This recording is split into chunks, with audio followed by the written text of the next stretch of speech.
Mr. President, Madam Rajvi, Honorable Senators of the Italian Parliament, distinguished speakers, ladies and gentlemen.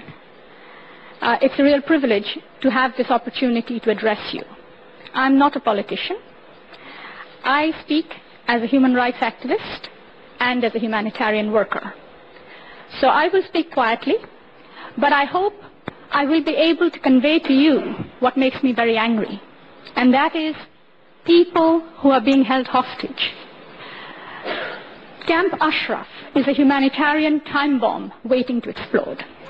How often have we heard that said? Ever since the US troops handed over responsibility of the camp to the Iraqi authorities in 2009, the bomb has been ticking.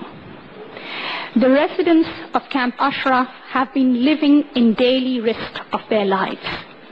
They have been harassed, denied medical care, tortured with loudspeakers day and night, physically attacked, injured and killed. Amnesty International has produced many reports on the condition of the people in Camp Ashraf. As early as July 2009, 11 persons were killed and several hundred people injured. On 7th January this year, there was another incident in which 176 people, including 91 women, were injured.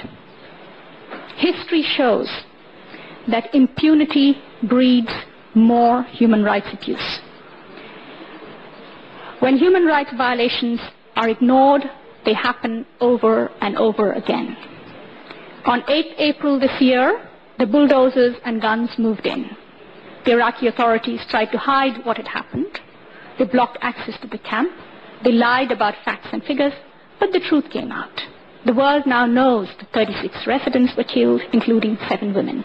They know that hundreds of people were injured. Some of them were mowed down by bulldozers. Some people were shot. Some people died because they didn't get medical care in time. It was a massacre, said Senator John Kerry. There is no possible excuse for this number of deaths, said Navi Pillay, the United Nations High Commissioner for Human Rights. There was international condemnation from all sides, from Amnesty International, from the UN, from European and US political leaders. There were calls for an independent investigation. But to this day, there has been no accountability. The camp is seen by the Iraqi government as a thorn in its bilateral relations with Iran. There is talk of moving the people to another location in Iraq. We all know what will happen if any Ashraf resident is forcibly returned to Iran. We just have to recall what happened to Jafar Kazemi or Muhammad Ali Hajigai or Ali Saremi. These were all cases that have been documented by Amnesty International. But there were many more who were executed by the Iranian regime simply for having family members in Ashraf or having visited Ashraf or being supporters of the PMI. Ashraf is not a time bomb waiting to explode. It is a humanitarian tragedy that is happening right now. And it is a collective shame that the international community has only pious words to utter as human lives are put at risk.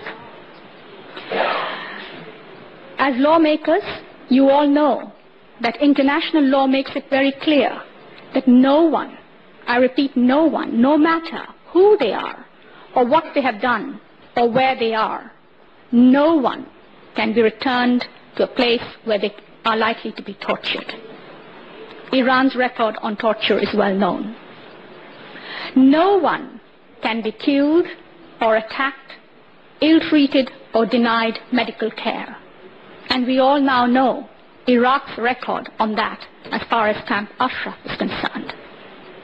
Iraq is a party to the International Covenant on Civil and Political Rights. The covenant places clear obligation on the Iraqi government to protect the residents of Ashraf. But there is also a responsibility on the international community when Iraq fails, and that international community includes the United Nations as well as its member states.